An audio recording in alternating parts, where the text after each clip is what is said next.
ಮಾಡ್ತಿದ್ಯಾ? ಮಾಡು ಮಾಡು, ಬೇಗ ಮಾಡೋ.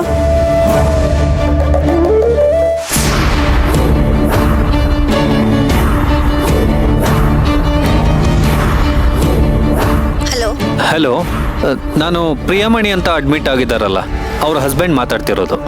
ಸ್ವಲ್ಪ ಮಣಿ ಅವ್ರಿಗೆ ಫೋನ್ ಕೊಡ್ತೀರಾ? ಹಾ, ಒಂದ್ ನಿಮಿಷ. ಈಗ ಪ್ರಿಯನ ಕರ್ಕೊಂಬರ್ತಾರಲ್ವಾ, ಈಗ ನನಗೆ ಮಾತಾಡೋಕೆ ಅವಕಾಶ ಮಾಡ್ಕೊಡ್ತಾರಲ್ಲ? ಹಾ, ಕರೀತಾರೆ. ಅಪ್ಪ, ಎಷ್ಟು ದಿನದಿಂದ ಕಾಯ್ತಾ ಇದ್ದೆ. ಸದ್ಯ ಇವತ್ತಾದ್ರೂ ಕಾಲ ಕೂಡು ಬಂತಲ್ಲ. ಹಲೋ. ಹಾ, ಹೇಳಿ ಮೇಡಮ್. ಸಾರಿ ಸರ್, ಅವ್ರು ಮಾತಾಡಲ್ವಂತೆ. ಯಾಕೆ ಮಾತಾಡಲ್ವಂತೆ? ಅವ್ರ ಚಿಕ್ಕಮ್ಮ ಮಾತಾಡ್ತಿದ್ದೀನಿ ಅಂತ ಹೇಳಿ ನೀವು. ನೋಡಿ ಮೇಡಮ್, ಅವ್ರಿಲ್ಲಿ ಪೇಷಂಟು. ನೀವೆಲ್ಲ ಹಾಗೆ ಪ್ರೆಷರ್ ಮಾಡಬಾರ್ದು. ನೀವು ನಮಗ್ ಪ್ರೆಷರ್ ಕೊಡ್ತಾ ಇದ್ದೀರಾ ಅಂತ ನಾವು ಹೋಗಿ ಅವ್ರು ಪ್ರೆಷರ್ ಮಾಡಕ್ಕಾಗಲ್ಲ. ಅಲ್ಲ ರೀ, ನಾನು ಅವಳು ಚಿಕ್ಕಮ್ಮ ಅಂತ ಹೇಳಿ. ಅವಳು ದೊಡ್ಡಮ್ಮನೋ ಚಿಕ್ಕಮ್ಮನೋ ನಮ್ಗೆ ಅವೆಲ್ಲ ಗೊತ್ತಿಲ್ಲ ರೀ. ಅವ್ರು ನಿಜವಾಗ್ಲೂ ವಾಸಿ ಆಗ್ಬೇಕು ಅನ್ನೋ ಕಾಳಜಿ ನಿಮ್ಗಿದ್ರೆ ನೀವು ಪದೇ ಪದೇ ಕಾಲ್ ಮಾಡಬೇಡಿ. ಕಟ್ ಮಾಡಿದ್ರು ನೋಡಿದ್ರಾ? ಈಗ್ಲಾದ್ರೂ ನನ್ನ ಮೇಲೆ ನಂಬಿಕೆ ಬಂತ? ಇದೇನೋ ಕಾರಣ ಹೀಗಾಗೋಯ್ತು. ನನ್ಗಂತೂ ಅವಳನ್ನ ಯಾವಾಗ ನೋಡ್ತೀನೋ ಅಂತ ಅನಿಸ್ಬಿಟ್ಟಿದೆ. ಬೇಜಾರು ಮಾಡ್ಕೊಂಬೇಡಿ ಅತ್ತೆ, ಇದೆಲ್ಲ ಸ್ವಲ್ಪ ದಿನ ಅಷ್ಟೇ. ಮಣಿ ಆದಷ್ಟು ಬೇಗ ಹುಷಾರಾಗ್ತಾಳಲ್ಲ, ಅವಳನ್ನ ಮನೆ ಕರ್ಕೊಂಡು ಬಂದ್ಬಿಡ್ತೀನಿ. ಆಮೇಲೆ ನಾವೆಲ್ಲರೂ ಒಟ್ಟಿಗೆ ಖುಷಿಯಾಗಿರ್ಬೋದು. ಯಾವಾಗ ಆ ಕಾಲ ಬರುತ್ತೋ ಏನೋ.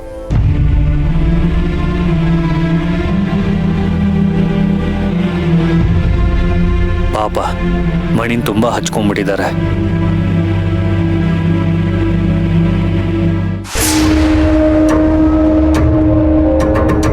ನಾನು ತಗೊಂಡಿರೋ ನಿರ್ಧಾರ ಸರಿಯಾಗೇ ಇದೆ. ಕರ್ಣಭಾವ ನನ್ನ ಹೆಸರಿಗೆ ಬರ್ದಿರೋ ಆಸ್ತಿನ ಮೀರನ್ ಬರಿಬೇಕು ಅಂತ ನಾನು ಅನ್ಕೊಂಡಿರೋದು ನಿಜ. ಆದ್ರೆ ಈ ಅಶ್ವಿನ್ ದುರಾಸೆಯಿಂದ ನಾನು ಹಾಗೆ ಮಾಡೋಕ್ಕಾಗ್ತಿಲ್ಲ. ಈಗ ಮೀರಾ ಹೆಸರಿಗೆ ಆಸ್ತಿ ಬರೆಯೋದಾ ಅಥವಾ ಈ ಮದುವೆ ನಡೆಯೋ ಹಾಗೆ ಮಾಡೋದಾ? ಆ ಪ್ರಶ್ನೆ ಏನಾದ್ರೂ ಹುಟ್ಕೊಂಡ್ರೆ ಮದುವೆ ನಡೆಯೋ ಹಾಗೆ ಮಾಡೋದೇ ನನ್ನ ಮೊದಲನೇ ಆಯ್ಕೆ ಆಗಿರುತ್ತೆ. ಮೀರಾಗೆ ಆಸ್ತಿ ಸಿಗಲ್ಲ ಅಂದ್ರೇನು? ಅಲ್ಲ, ಅರ್ಜುನ್ ಸರ್ಗಿಂತ ದೊಡ್ಡ ಆಸ್ತಿ ಬೇಕಾ? ಅಷ್ಟು ಪ್ರೀತಿಸೋ ಗಂಡ, ಅವ್ರಿಗಿರೋ ಒಳ್ಳೆ ಹೆಸರು, ಒಳ್ಳೆ ಸಂಸಾರ. ನಾಳೆ ಮುತ್ತಿನಂಥ ಮಗು ಕೂಡ ಹುಟ್ಟುತ್ತೆ.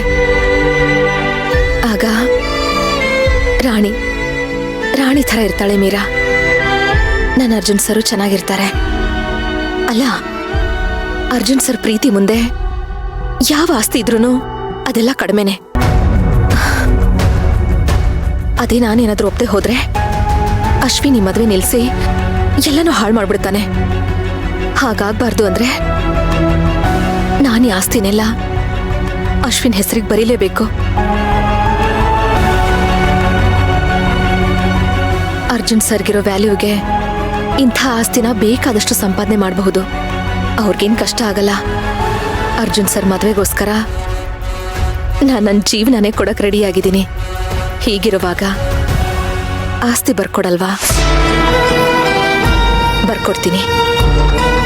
ಅಶ್ವಿನ್ಗೆ ಬರ್ಕೊಡ್ತೀನಿ. ನಾನು ಅರ್ಜುನ್ ಸರ್ ಚೆನ್ನಾಗಿರ್ಬೇಕು, ಅವ್ರ ವಂಶ ಬೆಳಿಬೇಕು. ಅದಕ್ಕೋಸ್ಕರ ನಾನು ಯಾವ ತ್ಯಾಗಕ್ಕೆ ಬೇಕಾದರೂ ಸಿದ್ಧ.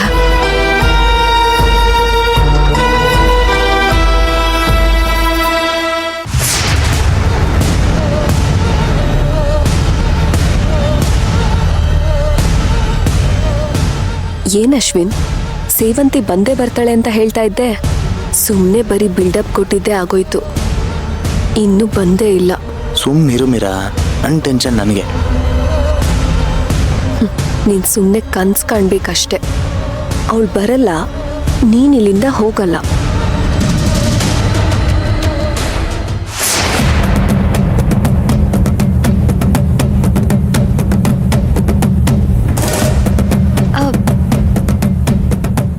ಸೇವಂತಿ ಅಕ್ಕ ಬಂದ್ರು.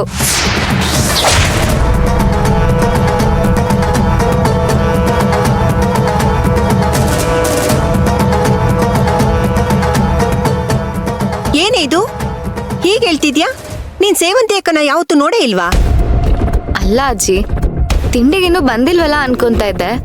ಬಂದ್ರಲ್ಲ, ಖುಷಿ ಆಯ್ತು. ನಿನ್ಗೆ ಅದು ಯಾವಾಗ ಖುಷಿ ಆಗುತ್ತೋ ಅದ್ಯಾವಾಗ ನೋಡಿ ಹೊಟ್ಟೆ ಉರಿ ಪಟ್ಕೋತೀಯೋ ಒಂದು ಗೊತ್ತಾಗಲ್ಲ ನೋಡು. ಬಾಕಂದ ಕೂತ್ಕೋ, ತಿಂಡಿ ತಿನ್ನು. ಬೇಡ ಅಜ್ಜಿ, ನನಗೆ ಹಸ್ವಿಲ್ಲ. ಯಾಕೆ ಇತ್ತೀಚೆಗೆ ನೀನು ಊಟ ತಿಂಡಿ ಯಾವುದು ಸರಿಯಾಗಿ ಮಾಡ್ತಿಲ್ಲ? ಅಯ್ಯೋ ಅಜ್ಜಿ,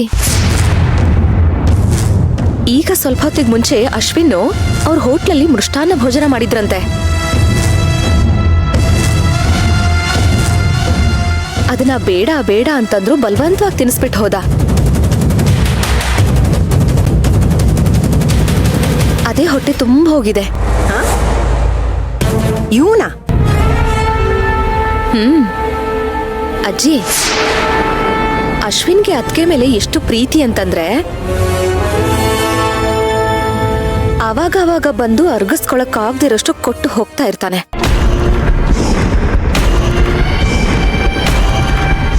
ನನಗಂತೂ ಸುಧಾರಿಸ್ಕೊಳ್ಳೋದಕ್ಕೆ ವಾರಗಟ್ಲೆ ಬೇಕಾಗತ್ತೆ.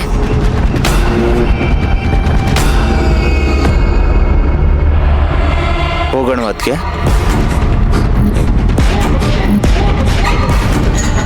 ಎಲ್ಲಿಗೆ? ಅದು ಅಜ್ಜಿ, ನಮ್ಮ ಕೆಫೆಲಿ ಒಂದು ಹೊಸ ರೆಸಿಪಿ ಇಂಟ್ರೊಡ್ಯೂಸ್ ಮಾಡ್ತಿದ್ದೆ. ಆ ರೆಸಿಪಿನ ಸೇವಂತಿ ಅದಕ್ಕೆ ನಮ್ಮ ಭಟ್ರಿಗೆ ಹೇಳ್ಕೊಡ್ತಾರಂತೆ, ಅದಕ್ಕೆ ಕರ್ಕೊಂಡು ಹೋಗ್ತಿದ್ದೀನಿ. ಹೌದೇನೆ? ಹೌದು ಅಜ್ಜಿ. ಏನೇ ಹೌದು? ಇವನ್ ಕರ್ದ ನೀನ್ ಕೋಲೆ ಬಸ್ಸಿನ ತರ ತಲೆ ಆಡ್ಸ್ಕೊಂಡು ಇವ್ನ ಹಿಂದೆ ಹೋಗ್ಬಿಡು ಅಲ್ವಾ? ಯಾಕಜ್ಜಿ, ಅದಕ್ಕೇನ ನಾನು ಎಲ್ಲೂ ಕರ್ಕೊಂಡು ಹೋಗ್ಬಾರ್ದಾ? ಹಾ, ಕರ್ಕೊಂಡೋಗಪ್ಪ, ಧಾರಾಳವಾಗಿ ಕರ್ಕೊಂಡು ಹೋಗು. ನೀನ್ ತಡೆಯೋರು ಯಾರು? ಈ ಮನೆ ಎಲ್ರು ಚಾಕ್ರಿ ಮಾಡಕ್ ತಾನೆ ಇವಳು ಈ ಮನೇಲಿರೋದು.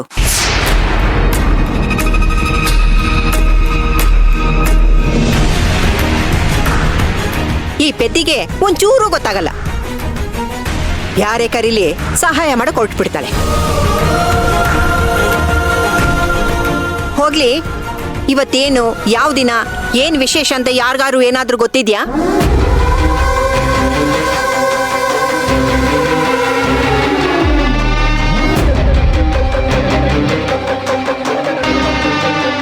ಯಾರು ಮಾತ್ರ ಇವಳು ಮರೆಯಲ್ಲ ಅಂದ್ಕೊಂಡಿದ್ದೆ. ಹತ್ರಲ್ಲಿ 11 ಆಗ್ಬಿಟ್ಲಿ ಇವಳು. ಸೊಸೆ ಅತ್ತೆ, ಏನತ್ತೆ? ಈ ಮನೇಲಿ ನನ್ನನ್ ಬಿಟ್ರೆ ನೀನೇ ದೊಡ್ಡೋಳು. ನಾನ್ ಮರೆತ್ರು ನೀನ್ ಮರಿಬಾರ್ದು. ಇವತ್ತು ನವರಾತ್ರಿ ಪಾಡ್ಯ.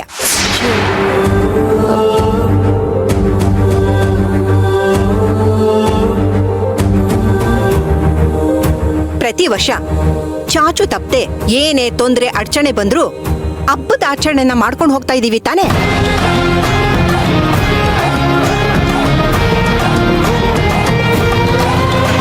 ಯಾರಿಗೂ ನೆನ್ಪೇ ಇಲ್ಲ ಈ ಮನೇಲಿ. ಸಾಲ್ದು ಅಂತ ಇವತ್ತೇ ಇವ್ ಹೋಟ್ಲಿಗೋಗಿ ಅದೇನೋ ಹೊಸ ಅಡಿಗೆ ಹೇಳ್ಕೊಡ್ಬೇಕಂತೆ. ನಿನ್ಗೆ ಮೀರನ್ಗೆ ಬರೀ ಬಟ್ಟೆ ತರೋದೇ ಯೋಚನೆ ಅಲ್ವಾ? ನೋಡಿ, ಇವತ್ತು ಮನೇಲಿ ಹಬ್ಬದ ಅಡಿಗೆ ಆಗ್ಬೇಕು.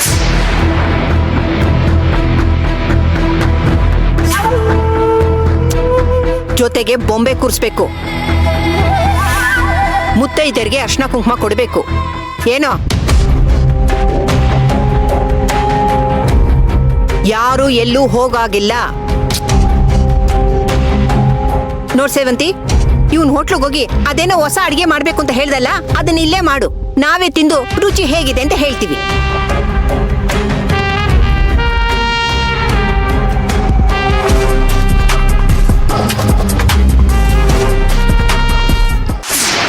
ಮನೇಲಿ ಇಷ್ಟು ಜನ ಹೆಂಗಸರು ಇದ್ದೀರಾ, ಅಪ್ಪ ಉಣ್ಮೆನ ನಾನೇ ನಾಪಿಸ್ಬೇಕಲ್ವಾ? ಅಜ್ಜಿ, ಹಬ್ಬ ಸಂಜೆ ಅಲ್ವಾ ಇರೋದು, ನಾನು ಅದಕ್ಕೆ ಹೀಗೋಗಿ ಆಗಿ ಬಂದ್ಬಿಡ್ತೀವಿ. ಏಯ್, ಅವಳಿಗೆ ಇವತ್ತು ಮನೇಲಿ ತುಂಬಾ ಕೆಲಸ ಇದೆ. ನೀನ್ ಹೀಗ್ ಹೋಗಿ ಹಾಗೆ ಬರ್ತೀನಿ ಅನ್ನೋದಾದ್ರೆ ಒಂದ್ ಕೆಲಸ ಮಾಡು. ಹೋಗಿ ಬಾಳೆಕಂಬ, ವಿಳೆದೆಲೆ, ಅಡಿಕೆ, ಹೂವು, ಪೂಜೆಗೆ ಏನೇನ್ ಬೇಕೋ ಎಲ್ಲ ತಗೊಂಡ್ ಬಾ.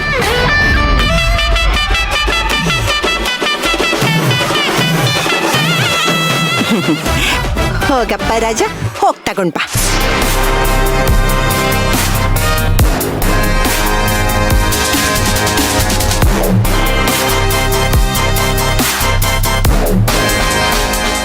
ನೀನೇನ್ ಅವನು ನೋಡ್ತಾ ಇದೀಯಾ? ತಿನ್ನೆ ಸೊಸೆ. ಅತ್ತೆ, ನೀನೊಂದ್ ಕೆಲ್ಸ ಮಾಡು. ಕೆಲ್ಸ ಇಲ್ದಲ್ಲೇ ಇರೋಳು ಅಂದ್ರೆ ಮೀರಾ, ಅವಳನ್ನ ಅಟ್ಟದ ಮೇಲೆ ಹತ್ತಿಸ್ಬಿಟ್ಟು ಆ ಟ್ರಂಕ್ ಇದೆಯಲ್ಲ ಬೊಂಬೆದು, ಅದನ್ನ ಇಳಿಸು. ಏನೋ